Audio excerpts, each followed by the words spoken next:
Middle east ऐतिहासिक रूप से अपने सबसे खराब दौर से गुजर रहा है। इजराइल और हमास युद्ध की वजह से इस पूरे इलाके पर एक बड़े युद्ध का खतरा मंडरा रहा है।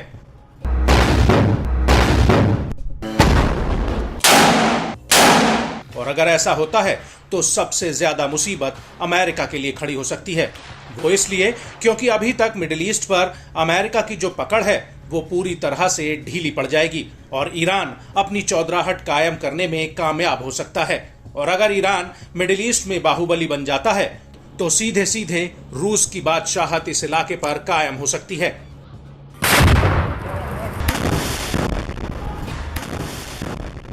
ये सब हम इसलिए कह रहे हैं क्योंकि सीरिया और इराक में अमेरिकी सेनाओं पर लगातार हमले हो रहे हैं और अब इसी कड़ी में इराक के अल असद एयरबेस पर अमेरिकी फौज पर एक बड़ा अटैक हुआ है और इस हमले में कम से कम 5 अमेरिकी सैनिक घायल हो गए हैं। न्यूज एजेंसी रॉयटर्स का कहना है कि एयरबेस पर कम से कम 2 कत्यूशा रॉकेट फायर किए गए थे जो सीधे अमेरिकी सैन्य अड्डे पर जा गिरे और इनकी चपेट में अमेरिकी सैनिक आ गए। अमेरिकी अधिकारियों ने नाम न जाहिर करने की शर्त पर न्यूज एजेंसी रॉयटर्स को बताया कि इनमें से एक सैनिक गंभीर रूप से घायल हुआ है और अब इस पूरे मामले की जांच की जा रही है। आपको बता दें कि जिन रॉकेट से इस एयरबेस पर हमला हुआ है उनका इस्तेमाल लेबनान का हिजबुल्लाह कर रहा है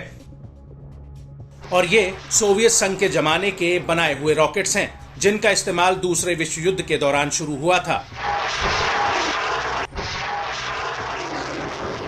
आपको यहां यह भी बता दें कि पिछले हफ्ते अमेरिका ने इराक में कुछ चरमपंथियों पर एयर स्ट्राइक की थी। अमेरिका का कहना है कि ये चरमपंथी अमेरिका और सहयोगी सेनाओं पर ड्रोन हमला करने की तैयारी में थे और हालिया हमले के पीछे ईरान का हाथ होने का शक बताया जा रहा है क्योंकि 31 जुलाई 2024 की रात ईरान की राजधानी तेहरान में हमास के मुखिया इस्माइल हानिया की एक हमले में मौत हो गई थी और ईरान ने इस हमले का आरोप इजराइल पर लगाया था और कहा था कि इजराइल के इस काम में अमेरिका ने उसका पूरा साथ दिया है और यही वजह है कि इराक में अमेरिकी बेस पर हमले को लेकर ईरान का हाथ होने का शक जताया जा रहा है।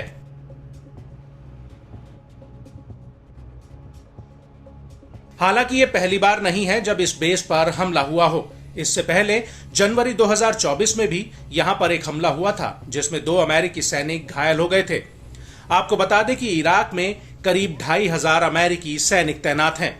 और इराकी सुरक्षा बलों से ईरान समर्थित मिलिशिया की सांठगांठ है और इसलिए इराक चाहता है कि अमेरिका की अगुवाई वाली सहयोगी गठबंधन की सेनाएं सितंबर 2025 तक इराक से निकल जाएं, जिससे सितंबर 2025 में आधिकारिक रूप से इराक और अमेरिका के बीच ये गठबंधन खत्म हो जाए। हालांकि ऐसी कई रिपोर्ट्स भी हैं जिसमें कहा गया है कि नए सलाहकार पद पर कुछ अमेरिकी सैनिक इराक में ही बने रहेंगे।